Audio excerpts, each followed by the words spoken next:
কোথায় মন্ত্রে না যন্ত্রে? তিনটের উপরেই কিন্তু সবকিছু দাঁড়ায়। শরীর হচ্ছে যন্ত্র, আমাদের শরীর কি?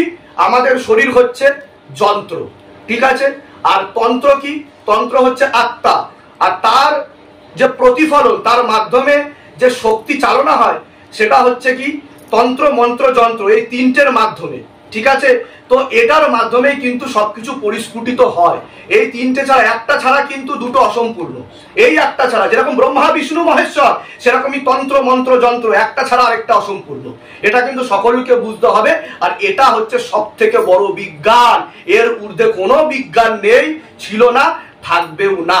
কারণ ঈশ্বরের ঊর্ধ্বে কোনো বিজ্ঞান নেই, ঈশ্বর স্বয়ংই নিজেই বিজ্ঞান। যে বাগেশ্বর ধামের সম্বন্ধে জানা যাচ্ছে বা শোনা যাচ্ছে, উনি যে কোনো কথা আগের থেকে উনি বলতে পারেন বা উনি চিরকুটে লিখে রাখেন। এই ধরনের একটা তথ্য আমি পেয়েছি, এক ব্যক্তি যিনি কিনা এই ধরনের কাজ করে দেখিয়েছেন যে একজনকে জিজ্ঞেস করছেন আপনার জীবন একটা সংখ্যা বলুন, সেই সংখ্যাটা সে আগের থেকে লিখে রেখেছিল। তারপরে মিলেছে এই ধরনের বেশ কিছু জিনিস করেছে। আমি একটা কথা বলবো, এটা হচ্ছে মাইন্ড পাওয়ার। আমি একটা কথা বলবো এই ক্ষেত্রে, দেখুন আপনি যেটা বলছেন আগে থেকে বলে, মানে মনে কোন সংখ্যা চলেছে, সেটা যারা করে সেটা হচ্ছে মেন্টালিস্ট।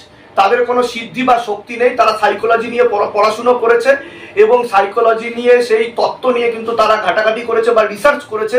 তারা তাই কিছু অর্থে একটা টেকনিকের মাধ্যমে কিন্তু সেই জিনিসটা বলে দিতে পারে। এর পিছনেও বিজ্ঞান কাজ করছে।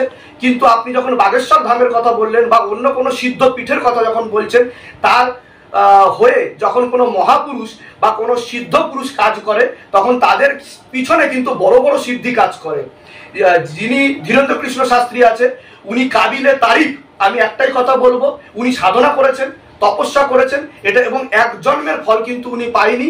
ওনার সেই বংশের অনেক জন্মের পরম্পরার ফল উনি প্রাপ্ত হয়েছেন এবং ওনার কানের পট খোলা আছে, উনি শুনতেও পায়, দেখতেও পায়, ওনার আজ্ঞাচক্রে পরিষ্কার দেখতে পায়। তাই উনি আগে থেকে সবকিছু লিখে দিতে পারেন ও বলে দিতে পারেন। কিন্তু কোনো মেন্টালিস্টের পক্ষে কখনোই সম্ভব না এই ধরনের ক্রিয়াকলাপ করা, যেটা সিদ্ধান্ত কিন্তু ভূত প্রেত হাজিরা করে ইন ডিটেলসে আগে থেকে সবকিছু বলে দেয়। তারা কিন্তু, আপনি দেখে থাকবেন, ওখানে যেমন পর্চা লেখা হয়, এখানে আগে থেকে সবকিছু বলে দেওয়া হয় এবং ভক্তরা এটাই বলে, হ্যাঁ গুরুজি আপনি যা বলছেন সেটাই ঠিক। এবং এখানেও বলা হয়, এটা আগে থেকে আপনার সাথে তো আমার দেখা হয়নি, বলছে না দেখা হয়নি। তার কারণ দেখুন, আপনি একজন দুজনকে বোকা বানাতে পারবেন, সবাইকে বোকা বানাতে পারবেন না। এটা 2024 থেকে 25 সাল হতে চলেছে।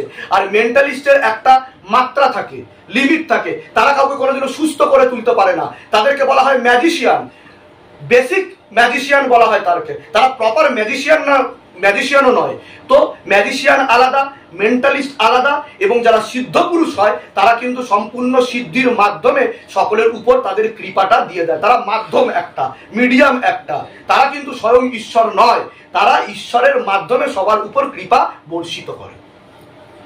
আশা করছি আপনি আপনার প্রশ্নের উত্তর পেয়েছেন। জয় সিদ্ধ। জয় সিদ্ধ।